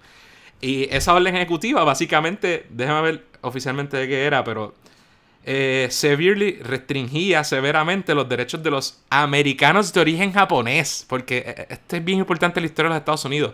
Eran gringos de origen japonés, igual que hay americanos de origen puertorriqueño y ahí, ¿verdad? De todo, pero no, eran gente que había hecho su vida en los Estados Unidos y le daba, ¿verdad? Básicamente le daba autoridad y removió a sobre 110,000 americanos de origen japonés a cosas que eran campos de concentración en cualquier liga, pero el tribunal dice, no me le llames campos de concentración porque eso lo hacen los nazis, nosotros no. Y permitió que ciudadanos, gente de los Estados Unidos, se fueran internados en campos de concentración y resuelven el 44 que los derechos individuales no son absolutos y que pueden ser suprimidos en tiempos de guerra. Igual que harían luego, después en el siglo XXI con los enemy combatants, con los musulmanes y el Patriot Act, pero me adelanto. Así que es para que ustedes vean cómo la ley siempre va basada en la ideología dominante. Y en este caso le dijeron, negros, ustedes son... No, negros, le dijeron, japoneses, ustedes son... pueden ser de aquí, pero por su origen japonés, y como estamos en la Segunda Guerra Mundial, de la que Japón era parte del eje con los fascistas, y ya estaban por tirarle las bombas atómicas luego, ¿verdad? En Hiroshima y Nagasaki, pues yo voy a limitar tus derechos constitucionales.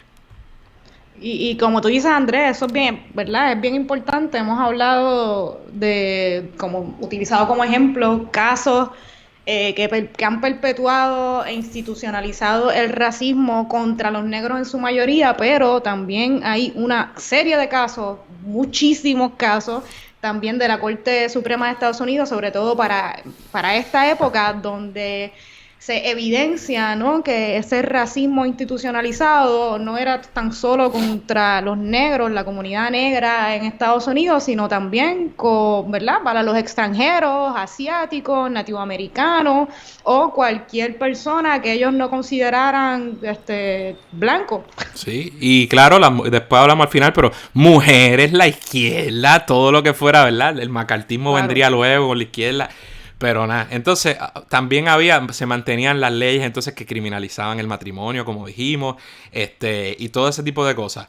Todo eso estaba bien vigente. Entonces, le metemos a la próxima etapa, a los derechos civiles.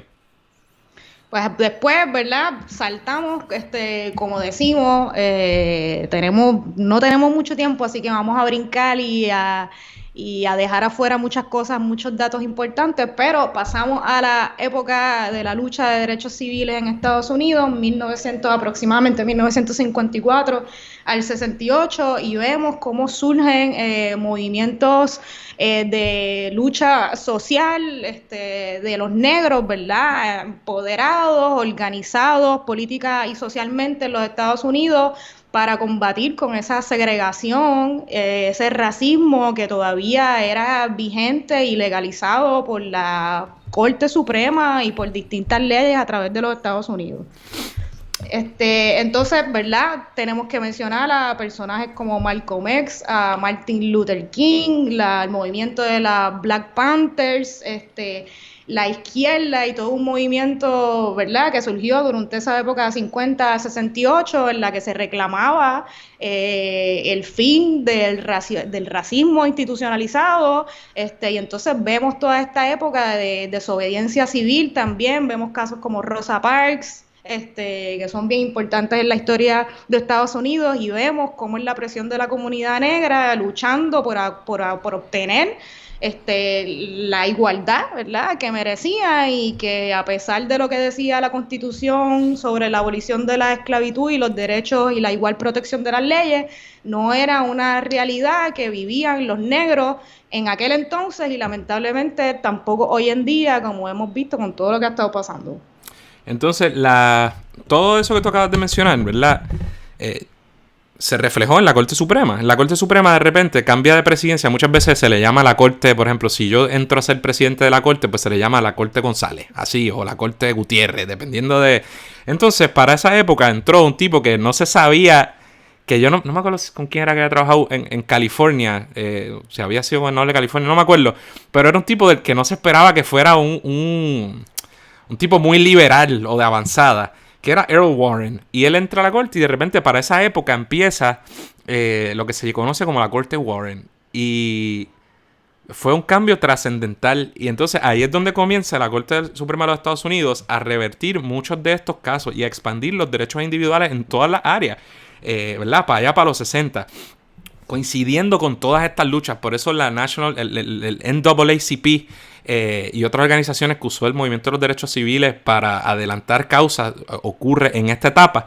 Y esa corte liderada era, recuerden, la guerra de Vietnam, ¿sabes? Los asesinatos de todo el mundo, de Kennedy, de Martin Luther King, de Malcolm X. Sí, que no solamente esta lucha de derechos civiles no es solamente tampoco de la comunidad negra o de los negros, sino también de los hippies y la gente también en contra de la guerra de Vietnam, de la los violencia, Beatles, de la intervención de Estados Unidos en otros países y demás. Claro, entonces, ¿verdad? Pues se empiezan a revertir, y para no aburrir demasiado, por ejemplo, un caso famoso que revirtió la criminalización de las parejas, de las parejas y del matrimonio interracial, para colmo, se llama Loving versus Virginia, que eso tuvo que haber sido, vamos a buscar, se dieron cuenta de que la corte había cambiado y dijeron, cabrones, búsquense ahí a alguien que de apellido, porque para colmo es Loving. Y hay una película que pueden ver. Yo esperaba más de la película, pero está buena. Se llama Loving, creo que. Donde se recoge todo ese asunto. Entonces, el famoso caso, usamos esa fecha por el famoso caso de Brown versus Board of Education, que es 1954. Claro, que es el caso donde la corte revoca expresamente Plessy. Y dice, mira, o sea, vamos a dejarnos de cuento. Toda esa doctrina de iguales pero separados. Sí, todo eso es totalmente bullshit, todos lo sabemos. Y revocan esa doctrina, ¿verdad? Entonces, estoy aquí haciendo cosas. Otro importante. Ok, entonces en el 64, pues se aprueba uno de los grandes logros del Civil Rights Act, que lo puso Lyndon Johnson, que a pesar de se muere Kennedy, Lyndon Johnson sigue la guerra de Vietnam, porque esta gente hace cosas liberales domésticamente, pero invade Cuba, o sea, no se me confunda nadie. Estos son los mismos cabrones que invaden Cuba, que se meten en Vietnam. Lyndon Johnson totalmente desprestigiado después por la guerra, pero él firmó una de las leyes más importantes de la historia de los Estados Unidos, que es el Civil Rights Act de 1954, que buscaba prohibir el discrimen en lugares de acomodo público. Que lo mismo que hace 100 años se había declarado inconstitucional. Claro, la corte ha cambiado, Estados Unidos ha cambiado un poco, hay muchos riots por todos lados.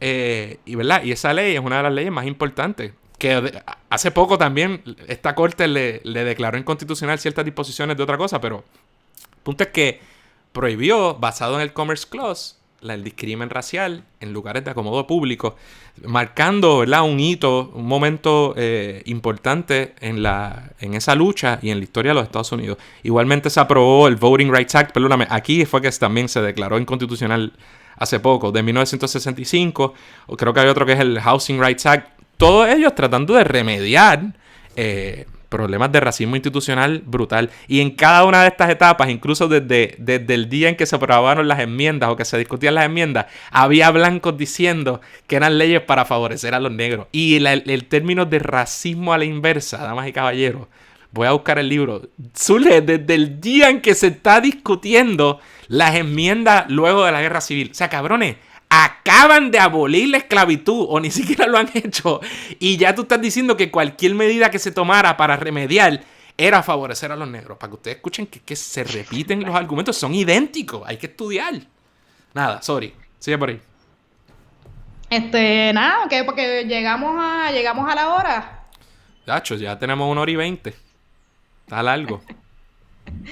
Pues nada, todo lo que ha pasado, hacemos el resumen del final, ¿o quieres añadir algo? No, o sea, luego de eso, ciertamente, ¿verdad? Los tribunales y la ley ha seguido tanto, por supuesto que toda la segregación y todo el problema de facto ha continuado, porque es que eso tú no lo cambias con una ley. Pero aún así, otras luchas, ¿verdad? Luego de todo esto, pues, por ejemplo, se ha trasladado el asunto racial, muchas veces se manifiesta en la lucha por el affirmative action, que a la derecha le ha molestado mucho. Pero fíjense, y uno siempre piensa en su era, coño, a lo mejor ahora hay que cambiarlo. Pero desde entonces se cuestionaba lo mismo, cuando el racismo era, o sea, todavía el mismo racismo, pero cuando era oficial, y siempre se ha ido, y se le ha ido quitando, ¿verdad?, fortaleza a la cuestión del affirmative action, que no es más que dentro de la totalidad de otras circunstancias, considerar quizás, ¿verdad?, el hecho de que una persona es negra a la hora de admitir, ya sea para la hora de proveer servicios públicos, mayormente en el ámbito educativo, a nivel de educación superior, ahí se ha visto mucho, también en los asuntos de restricciones en la compra de vivienda se ha visto mucho, también en el asunto del gerrymandering, que es que los gringos se pasan cambiando los distritos representativos y la forma en que se demarca territorialmente Estados Unidos para efectos electorales. Y entonces los cabrones siempre son, ¿verdad?, tiran, este es el mapa, este es mi estado, cuadrado, o un distrito, pero aquí hay muchos negros, entonces yo tiro la línea de tal forma que diluyo y que los negros siempre son minoría. Entonces, de esta manera nunca llegan al poder. Le quita poder a la comunidad negra, le quita poder de representación por las divisiones que hace el sistema electoral. Sí, lo mismo. Por ejemplo, entonces, pero hay veces que se hace bien raro, y por ejemplo en Chicago, donde estaba Luis Gutiérrez, él nunca iba a perder ahí, pero era un poco, ahora digo yo, al revés.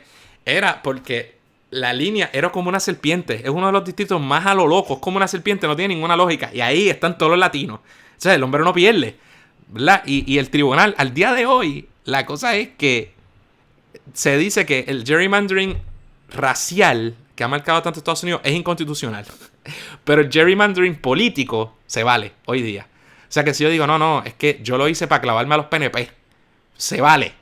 Pero si digo, pero si es a los negros, no. Así mismo es. Así mismo es.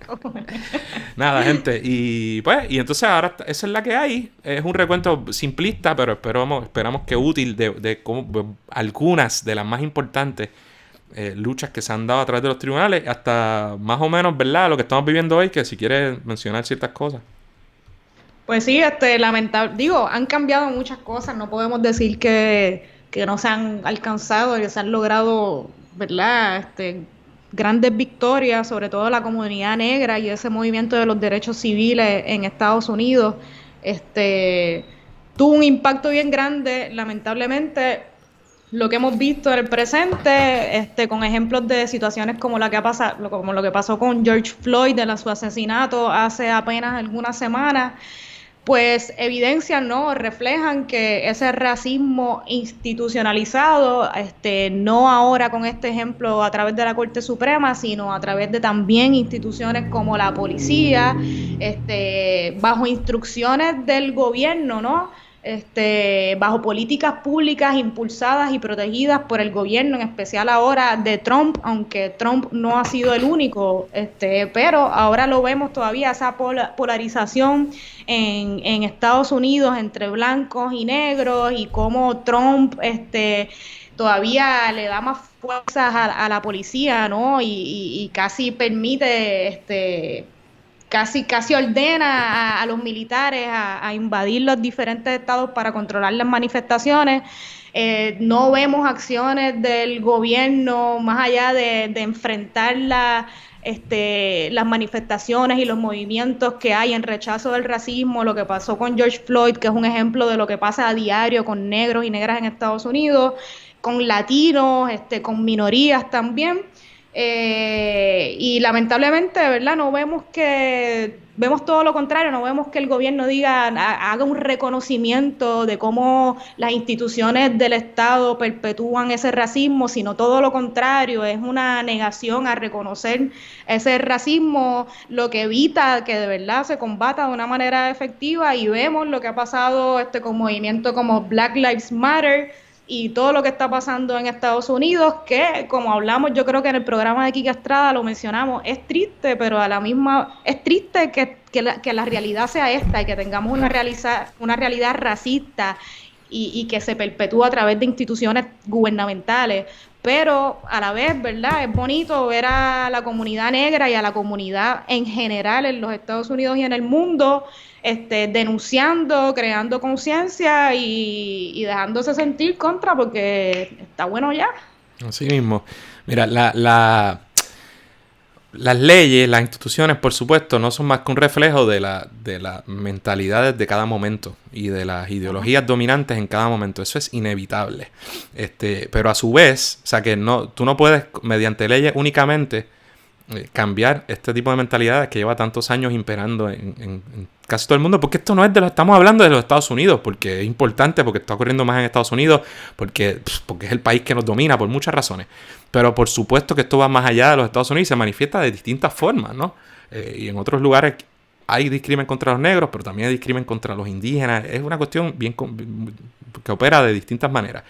Entonces, pero a su vez, cuando esas mentalidades se recogen en leyes y las instituciones las oficializan, se perpetúan estereotipos y discrímenes que a su vez quizá las sociedades van cambiando, pero las leyes no se adecúan. Así que es una relación ahí simbiótica, era clase de palabra. Y así opera, y por eso es importante entender cómo esta oficialización, porque si no, uno dice, ay, pero por un lado, la gente cree que esto sale de la nada o que esto es Trump, ¿verdad? O por qué tanto énfasis en tal cosa, o no entienden políticas nuevas que tratan de remediar 400, 500 años de discrimen y dicen, pero es que yo no te discriminé, yo no, bueno, pero es que a lo mejor tú no te estás dando cuenta de que tú empezaste, tú estabas parado en tercera y anotaste y te crees que estamos jugando el mismo juego, y a la misma vez es cierto que a veces no es esa persona la que discrimina, y esa persona se va a sentir, diablo, pero qué culpa tengo yo por lo que hicieron mis tatarabuelos. O sea, que es un asunto que requiere una comprensión de la cuestión histórica. Y por eso también tenemos que todo el tiempo adecuar tanto nuestra mente como las instituciones y las leyes. Entonces, no es el único discrimen, por supuesto, le hemos zapateado un montón de cosas, inevitablemente, pero los casos insulares, take it from me, son tan racistas como todo lo que hemos discutido. Por supuesto, hubo discrimen contra la mujer, quienes no pudieron votar en Estados Unidos hasta la década del 20. Contra a los indios, que los han tratado, a ellos sí les reconocen que los Estados Unidos hizo ciertos tratados que se los han pasado por donde no les da el sol 1000 veces, pero distinto a Puerto Rico, ellos les reconocen una soberanía, ¿verdad? Con unos asteriscos, pero es un trato distinto. El anticomunismo, particularmente en los 50 y en la Guerra Fría, bendito que ni votándolo, o sea, pagaron el derecho a la libertad de expresión, y a la izquierda una y otra vez, a fuerza de cárcel. Y todavía, ¿no? Pero poco. Sí. No podemos tapar el cielo con la mano. No solo discrimen contra los ateos. En Estados Unidos, como nosotros somos latinos y boricuas, ¿verdad? Y creemos que todo el mundo es católico. Y en Puerto Rico casi todo el mundo es católico. En Estados Unidos ese no es el caso. Y había un miedo bien cabrón del catolicismo, al papa, que tú sabes, que fuera a controlar. Así que ha estado bien marcado, no solo contra los judíos, que vendría siempre ha estado ahí, pero también vendría después, sino contra los católicos también.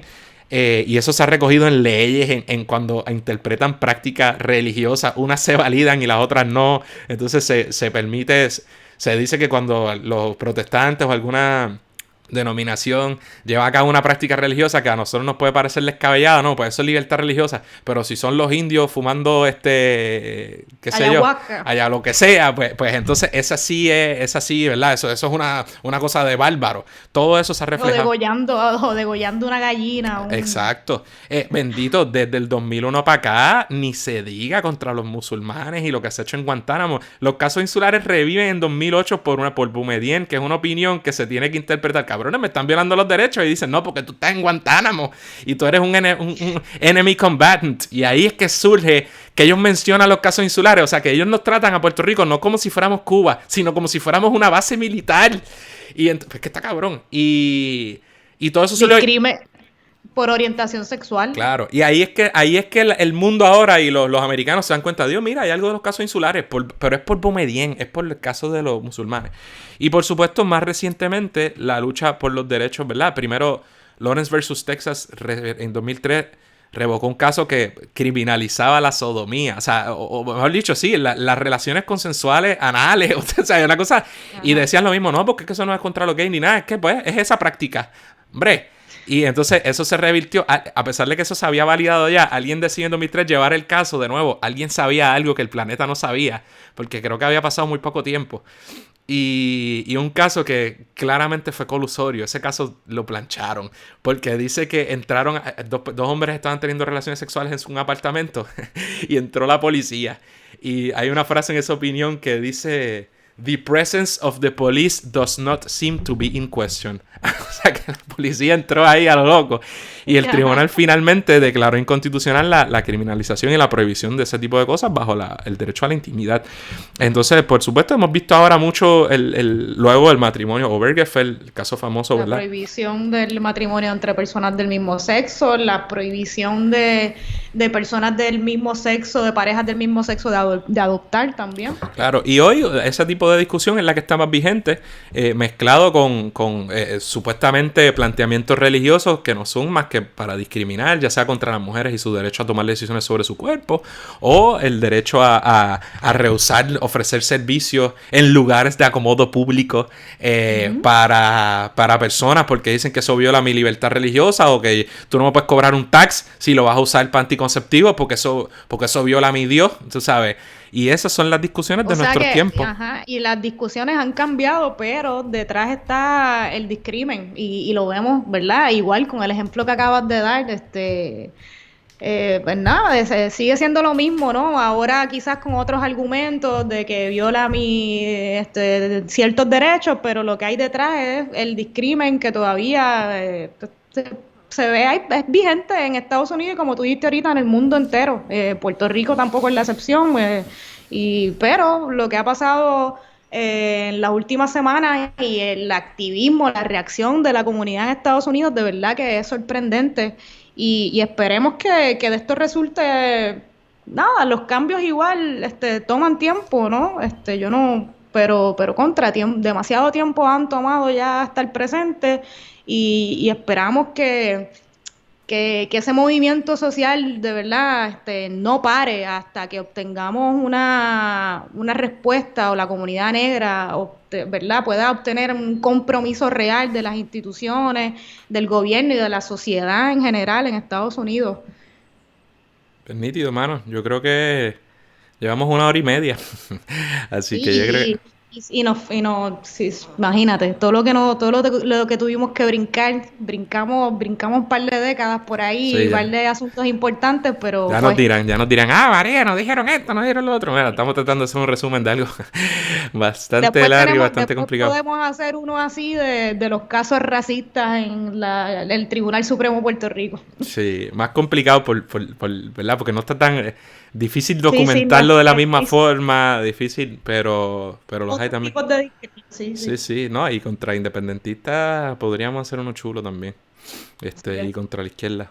Bueno, damas y caballeros, esperamos que hayan aprovechado esto. No tenemos tiempo para un bono. Además, Adriana tiene que salir porque esto es bien temprano que estamos grabando y hay que ir a trabajar. Temprano, voy a trabajar, ya estoy sudando, voy a llegar sudando al trabajo. Nacho, estás sudando la gorda. Últimamente siempre sudas la gorda en los programas. ¿Qué está pasando? Mira, es que ahora estoy en otro sitio, no estoy donde siempre grabo y hay un aire, pero que este aire hace un ruido terrible, es imposible. Así que Yo igual lo el apagué abanico. también. Y para que vean cómo nuestro radio escucha, podcast escuchas, Eso es una lo palabra. que nos importa. Los Sí. podcast escuchas seguro.